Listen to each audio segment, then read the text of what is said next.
Hello बच्चों आज हम स्टार्ट करें केमिकल काइनेटिक्स। जबकि हमने लास्ट लेक्चर में डिस्कस कर लिया था factor of acting rate of reaction. तो बच्चे उसके बाद हम डिस्कस करते हैं आज का जो टॉपिक है हमारा, वो है बच्चे रेट एक्सप्रेशन। वो क्या है?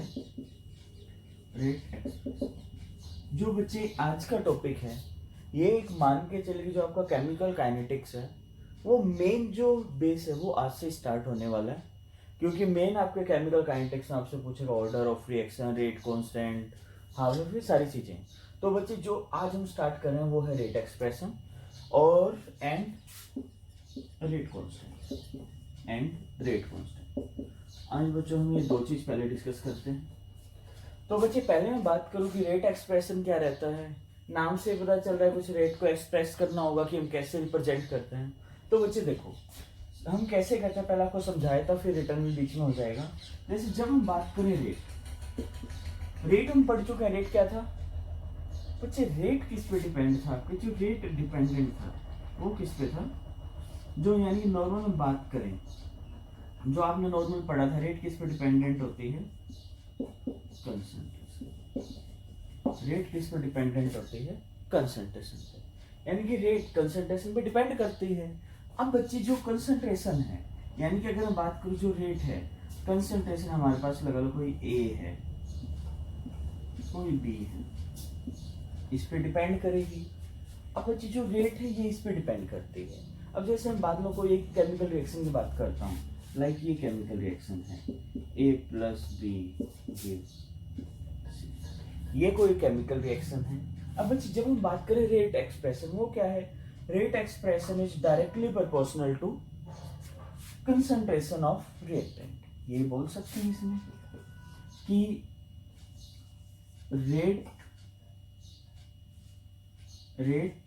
इज या rate directly proportional to the. अब बच्चे जो ये कंसंट्रेशन है ये कौन सी वाली होती है? ये कंसंट्रेशन होती है एक्टिव कंसंट्रेशन, यानी कि जो रिएक्शन को प्रोसीड होने में पार्टिसिपेट करती है। तो बच्चे क्या होगा? रेट डायरेक्टली या rate is directly proportional to the active mass भी बोल सकते हैं, या हम एक्टिव कंसंट्रेशन भी बोल सकते हैं। इसको बच्चे क्या कहते हैं? हम लॉ ऑफ मास भी बोलते हैं, लॉ ऑफ एक्टिव मास भी बोलते हैं, या टू द एक्टिव मास या active concentration of the reactant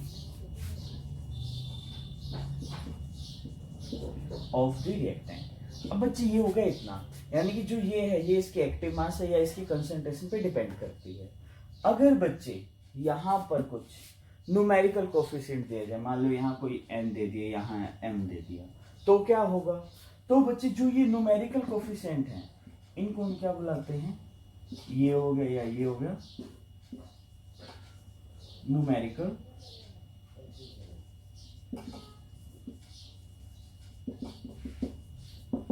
coefficient. इसे हम बच्चे न्यूमेरिकल कोफिशिएंट कहते हैं। अब बच्चे जो ये हैं तो हम इसमें क्या करेंगे? जैसे ये है a का n है तो इसको यहाँ रिप्रेजेंट कर देंगे, इसका m है तो इसको हम यहाँ रिप्रेजेंट कर देंगे। तो बच्चे यहाँ हम क्या लिखेंगे? With raise the power of concentration by numerical coefficient.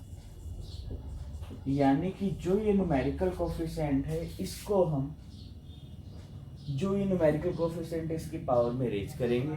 जो ये चीज है इसे हम बच्चे बोलते हैं रेट एक्सप्रेशन। ये क्या आपका रेट एक्सप्रेशन? ये आपके 1-2 मार्क्स में बोर्ड एग्जाम पूछ रहे थे रेट एक्सप्रेशन क्या है। अब बच्चे इसके बाद ये आपका इतना ही है, या इसको हम ये भी बोलते हैं लॉ ऑफ मास एक्शन, ये भी बोल देते हैं लॉ ऑफ मास एक्शन, बात एक ही है। अब बच्चे इसके बाद हम नेक्स्ट बात करते हैं, वो किस में बात करते हैं? रेट कांस्टेंट की। ये क्या है?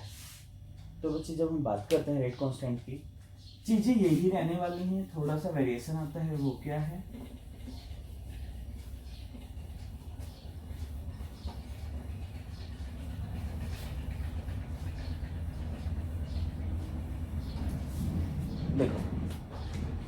अब बच्चे यहाँ मैं बात करता हूँ आपकी रेट कांस्टेंट।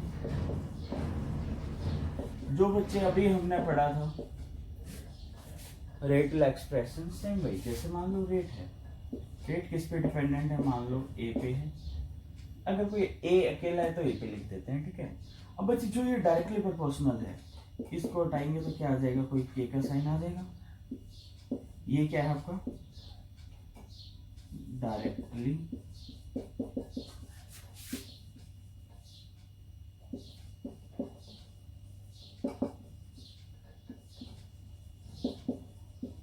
इसे हम प्रोपोर्शनैलिटी कांस्टेंट भी कहते हैं, डायरेक्टली है तो डायरेक्टली प्रोपोर्शनैलिटी कांस्टेंट भी बोल देते हैं।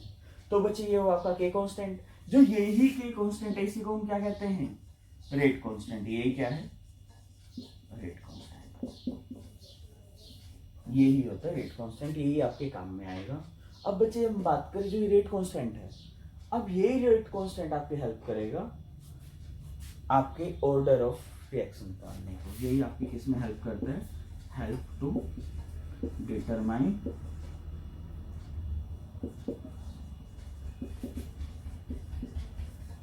Order of reaction. अब बच्चे मैं बात करूँ हमें कैसे पता चलेगा ऑर्डर ऑफ रिएक्शन निकालेगा, तो बच्चे हम इसमें के की क्या बात करते हैं, हम यहाँ के की बात करेंगे ऐसा यूनिट पे। जो के की ऐसा यूनिट होगी वही हमें क्या बताएगी, ऑर्डर ऑफ रिएक्शन। एक मेथड ये भी है, आपको सारे बताऊंगे कौन कौन से मेथड है। एक आपको हम इसकी यूनिट के बारे में डिस्कस कर देते हैं कि इसकी यूनिट क्या है, क्या क्या चीजें रहती हैं। तो चलो बच्चा बात करते हैं इसमें यूनिट ऑफ रेट कांस्टेंट।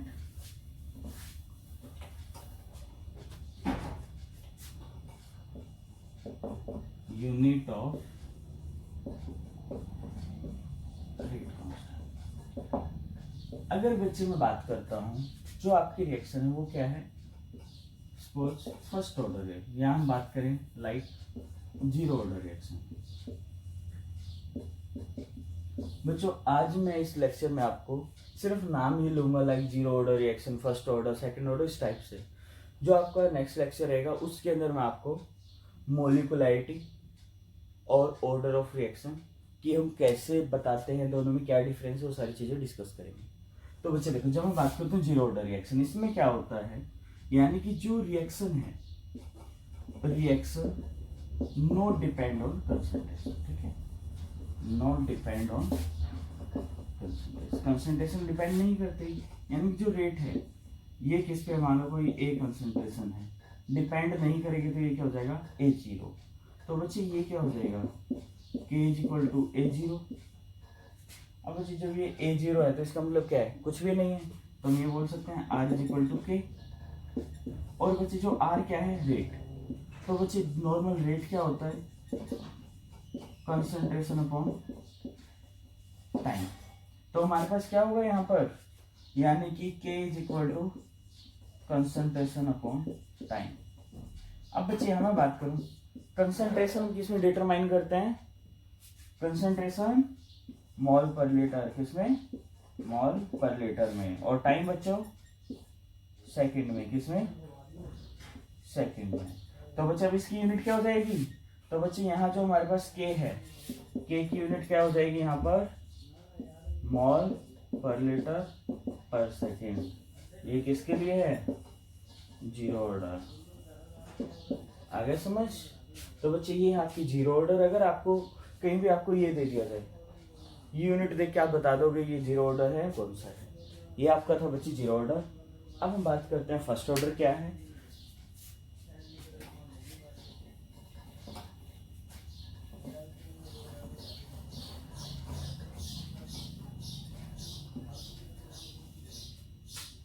चलो अब बच्चे हम बात कर रहे हैं फर्स्ट ऑर्डर। फर्स्ट ऑर्डर में क्या आएगी बच्चे, अब देखो रेट है, ये किस पे डिपेंड करिए, ए पे। ए की पावर वन का मतलब क्या है, वन। यानी कि हम इसमें बात करते हैं कोई भी रिएक्शन है, reaction is mainly depends on concentration of one of the reactant। यानी कि जो रिएक्टेंट है उसकी एक के कंसंट्रेशन पे डिपेंड करती है। अगर उसकी कंसंट्रेशन बढ़ गई तो ये रेट बढ़ जाएगी या डिक्रीज हो जाएगी। तो देखो रेट इस पे डिपेंड करेगी। तो बच्चे यहाँ क्या होगा, R इज इक्वल टू के ए। अब बच्चे ए तो कंसंट्रेशन है, ए क्या है कंसंट्रेशन। तो बच्चे ये R क्या है, R भी तो रेट है। रेट क्या थी आपकी, concentration upon time is equal to k into में कंसंट्रेशन। अब बच्चे हमें इसकी यूनिट निकालनी है, तो यहाँ पर क्या आएगा, कंसंट्रेशन, ये यहाँ है तो इसके डिवाइड में चला जाएगा, कंसंट्रेशन इनटू में टाइम। अब बच्चे क्या होगा, इससे ये कैंसिल, तो हमारे पास क्या आया, के की यूनिट क्या आ जाएगी 1/टाइम। टाइम यूनिट क्या थे बच्चों 1/सेकेंड। तो हम क्या बोलेंगे, के की यूनिट इसमें क्या हो जाएगी, सेकेंड इनवर्स। क्या हो जाएगी, सेकेंड इनवर्स। ये आपके बच्चे फर्स्ट ऑर्डर के लिए। अब बच्चे इसके बाद अगर हम बात करता हूँ सेकंड ऑर्डर या थर्ड ऑर्डर, तो बच्चे एक चीज याद रखो, आपके जो सिलेबस में है उसमें सिर्फ और सिर्फ फर्स्ट ऑर्डर है, उसके बाद नहीं है। बट मैं डिस्कस कर देता हूँ सेकंड ऑर्डर की, क्योंकि ये रेट पूछ लेता है। सेकंड ऑर्डर के बाद आप आगे सॉल्व कर ही लोगे, वो कुछ मुश्किल है ही नहीं।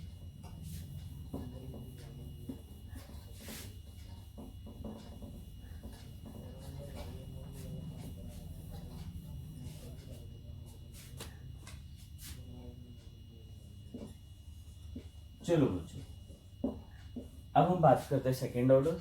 सेकेंड ऑर्डर में क्या होगा, अब यानी कोई भी रिएक्शन है वो किस पे डिपेंड करेगी, डिपेंडेंट ऑन या depend on concentration of two reactant.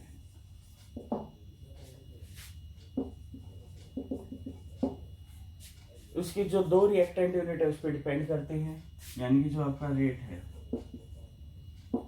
यानी कि जो रेट है किसके डिपेंडेंट है, यानी कि कोई ए है, या तो हम ए स्केयर ले लें या हम इसकी जगह रिप्लेस करके इसको ये भी ले सकते हैं, दोनों सेम है।